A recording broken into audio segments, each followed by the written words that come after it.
We are on day 12. Wow. இன்னைக்கான two words பார்க்கலாம்.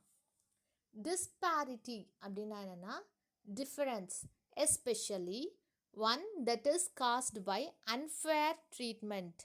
அதாவது வேறுபாடு, ஏற்றத்தாழ்வு அப்படின்னு சொல்லுவோம் இல்லைங்களா, அதுதான் வந்து டிஸ்பாரிட்டி.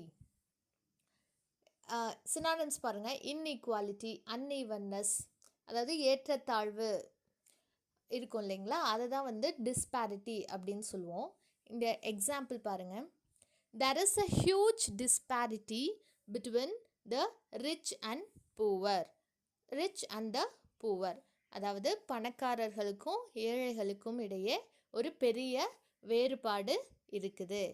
அதுதான் வந்து நம்ம டிஸ்பாரிட்டி அப்படின்னு சொல்கிறோம். அடுத்து நெக்ஸ்ட் வேர்ட் பாருங்கள், அவுட் பிரேக். அவுட் பிரேக் அப்படின்னா a sudden occurrence of something unwelcome such as a disease or war.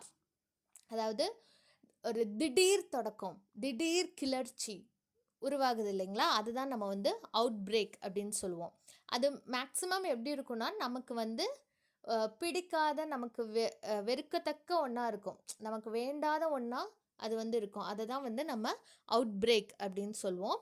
அதாவது ஒரு நோயோ இல்லை ஒரு வார் திடீர்னு உண்டாச்சு அப்படின்னா வந்து அதை வந்து நம்ம அவுட் பிரேக்குன்னு சொல்லலாம். எக்ஸாம்பிள் பாருங்கள். The outbreak of COVID-19 has affected many peoples lifes. அதாவது அவுட் பிரேக், அப்போ திடீர்னு அந்த COVID-19 ஸ்டார்ட் ஆச்சு இல்லைங்களா, அதுதான் வந்து அவுட் பிரேக் அப்படின்னு சொல்லுவோம். அது வந்து நிறைய பீப்புளோட வாழ்க்கையை வந்து அஃபெக்ட் பண்ணியிருக்கு, பாதிச்சிருக்கு அப்படிங்கிறது தான் இதனுடைய அர்த்தம். இன்றைக்கான டூ வேர்ட்ஸ் அதான், disparity and outbreak. So far 24 words கற்றுருக்கோம். Super, and keep on doing. I'll be meeting you with 2 new words tomorrow. Bye bye.